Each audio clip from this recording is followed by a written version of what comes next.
Chapitre 14. Joab, fils de Tseruja, s'aperçut que le cœur du roi était porté pour Absalom. Il envoya chercher à Tekoa une femme habile, et il lui dit: montre-toi désolé, et revêt des habits de deuil, ne t'oins pas d'huile, et sois comme une femme qui depuis longtemps pleure un mort. Tu iras ainsi vers le roi, et tu lui parleras de cette manière. Et Joab lui mit dans la bouche ce qu'elle devait dire. La femme de Tekoa alla parler au roi. Elle tomba la face contre terre et se prosterna, et elle dit au roi: sauve-moi. Le roi lui dit: qu'as-tu? Elle répondit: oui, je suis veuve, mon mari est mort. Ta servante avait 2 fils, ils se sont tous 2 querellés dans les champs, et il n'y avait personne pour les séparer, l'un a frappé l'autre, et l'a tué. Et voici, toute la famille s'est levée contre ta servante, en disant: livre le meurtrier de son frère. Nous voulons le faire mourir, pour la vie de son frère qui l'a tué, nous voulons détruire même l'héritier. Ils éteindraient ainsi le tison qui me reste, pour ne laisser à mon mari ni nom, ni survivant sur la face de la terre. Le roi dit à la femme: va dans ta maison. Je donnerai des ordres à ton sujet. La femme de Tekoa dit au roi: c'est sur moi, au roi mon seigneur, et sur la maison de mon père, que le châtiment va tomber, le roi et son trône n'auront pas à en souffrir.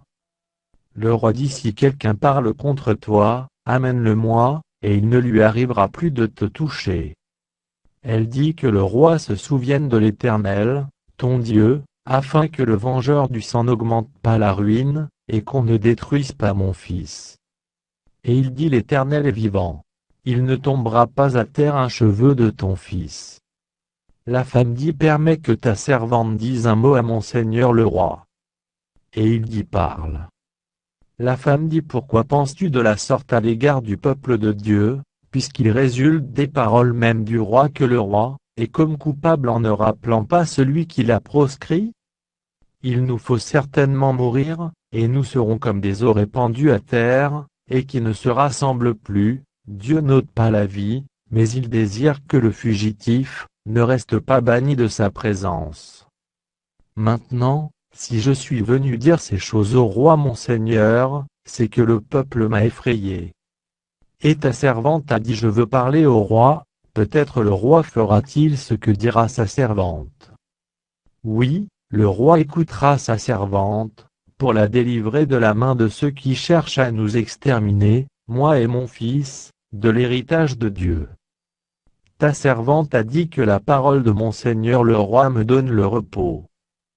Car mon seigneur le roi est comme un ange de Dieu, prêt à entendre le bien et le mal. Et que l'Éternel, ton Dieu, soit avec toi. Le roi répondit, et dit à la femme: ne me cache pas ce que je vais te demander. Et la femme dit: que mon seigneur le roi parle. Le roi dit alors: la main de Joab, n'est-elle pas avec toi dans tout ceci? Et la femme répondit: aussi vrai que ton âme est vivante, ô roi mon seigneur, il n'y a rien à droite ni à gauche de tout ce que dit mon seigneur le roi.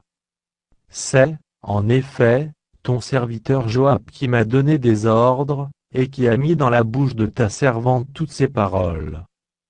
C'est pour donner à la chose une autre tournure, que ton serviteur Joab a fait cela.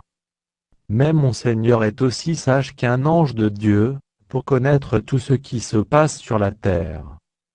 Le roi dit à Joab: voici, je veux bien faire cela, va donc, ramène le jeune homme Absalom. Joab tomba la face contre terre et se prosterna, et il bénit le roi. Puis il dit: ton serviteur connaît aujourd'hui, que j'ai trouvé grâce à tes yeux, ô roi mon seigneur, puisque le roi agit selon la parole de son serviteur. Et Joab se leva et partit pour Geshur, et il ramena Absalom à Jérusalem.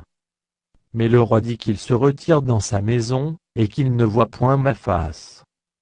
Et Absalom se retira dans sa maison, et il ne vit point la face du roi. Il n'y avait pas un homme dans tout Israël aussi renommé qu'Absalom pour sa beauté, depuis la plante du pied jusqu'au sommet de la tête, il n'y avait point en lui de défaut. lorsqu'il se rasait la tête, c'était chaque année qu'il se la rasait, parce que sa chevelure lui pesait, le poids des cheveux de sa tête était de 200 cycles, poids du roi. Il naquit à Absalom 3 fils, et une fille nommée Tamar, qui était une femme belle de figure. Absalom demeura 2 ans à Jérusalem, sans voir la face du roi. Il fit demander Joab, pour l'envoyer vers le roi, mais Joab ne voulut point venir auprès de lui. Il le fit demander une seconde fois, et Joab ne voulut point venir. Absalom dit alors à ses serviteurs: Voyez, le champ de Joab est à côté du mien, il y a de l'orge. Allez et mettez-y le feu. Et les serviteurs d'Absalom mirent le feu au champ. Joab se leva et se rendit auprès d'Absalom, dans sa maison. Il lui dit: Pourquoi tes serviteurs ont-ils mis le feu au champ qui m'appartient?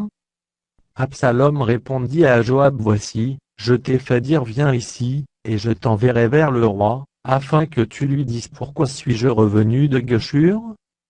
Il vaudrait mieux pour moi que j'y fusse encore. Je désire maintenant voir la face du roi, et s'il y a quelque crime en moi, qu'il me fasse mourir. Joab alla vers le roi, et lui rapporta cela. Et le roi appela Absalom, qui vint auprès de lui et se prosterna la face contre terre en sa présence. Le roi baisa Absalom.